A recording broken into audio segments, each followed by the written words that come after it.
Blitz, I saw your film, The Burial of Kojo, and it was one of my favorite films of that year. Give a round of applause. You have a specified style and vision that is wholly your own. It's dreamy, it's surreal, and I'm wondering how you took elements of your cinematic style, of yourself, and combined it with the tone and themes needed to create this film. How do you create that balance? Wow. First, thank you all for being here. Thank you! I want to give a very amazingly dressed young man over here a shout out. You're on your third watch now? How many of y'all have seen this movie more than once? Okay, this is getting ridiculous. I don't even know where you're finding this movie to see. It's not out yet. Anyways, thank you all for being here. It is truly a pleasure. I grew up in Ghana. That's one. That is somebody. Wow, the first time there's no one. Back there? Thank you. Thank you so much. I grew up in Ghana, and I grew up really surrounded by a mother who really championed my creative gifts. My mother herself had survived trauma, and really her headspace and imagination and the dream she dreamt for us is what I live today. She allowed me to be that kid who would just stay in the room and just draw. And I drew everything. I drew everything I could imagine. I didn't have access to cameras. I didn't have access to recording equipment. So I made my own. I designed stuff, I drew stuff, and I would, do voices. I mean, I was always doing something. I think that is kind of where it all begins for me. But even prior to that, my grandmother, who lived with us, she had asthma. So she came to the city to live with us so she could have medical care. And, at the time, electricity was kind of in and out for us in Ghana. So when 6 p.m. comes around, there's really nothing to do but sit and listen to her stories. And I will say she was like the HBO, Hulu, Netflix at the time. Like her stories were unmatched. And what was brilliant about those stories were, first of all, she had to keep making them up, because at some point the stories are done. So she would kind of reimagine these same narratives and stories and morals as different, so maybe the protagonist today will be a table and a chair. It'll be a bird or a snake. It will be a human.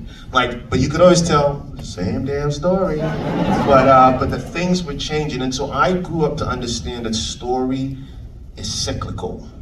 It's non-linear, at least the way I came to understand story.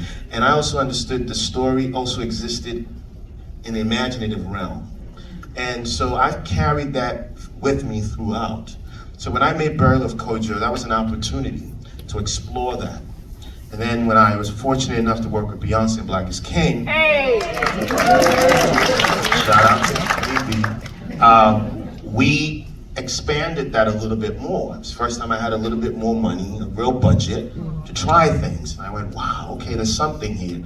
So when I got this opportunity to work on The Color Purple, it was really just going back to being that kid again, and drawing and sketching in that little room in Accra, and going, okay, what can I do? And I kind of did go really far with it this time. I sketched upwards of 1,200 to 1,500 frames of storyboard, which is a lot of work. It was three months of work. But not only did I do that, I also scanned all of that, and I cut together what became about a 2-hour string album. And I hired voice actors to come in and read the script for me. So I had that in. I went on YouTube, found sound effects, put them in, found Thames score, put them in, and anyone who was hired as an HOD, which I kind of feel bad for them now, had to sit through 2 hours of the storyboard. And it was quite incredible to watch people laugh, people cry.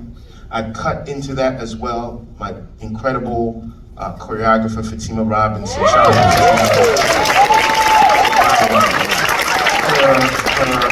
to her dance clips that she had sent.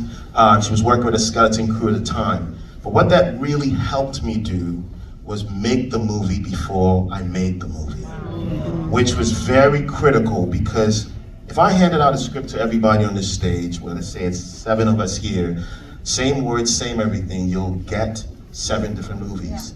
Because everybody approaches storytelling based on their perspective of like how they see light, how they see color. And so for me, it was very important that everybody who was going to work with me on this movie knew exactly what my frames, the intended frames were. And then I never brought those storyboards on set.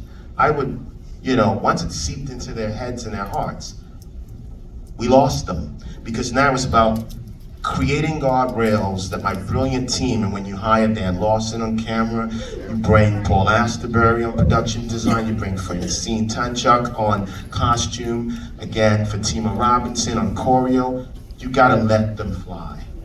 But they all knew what the frame was gonna be. So ultimately, that's kind of how I feel like my approach to all of this, and this is how I safeguarded the imaginative plane, ultimately. Thank you so much for that.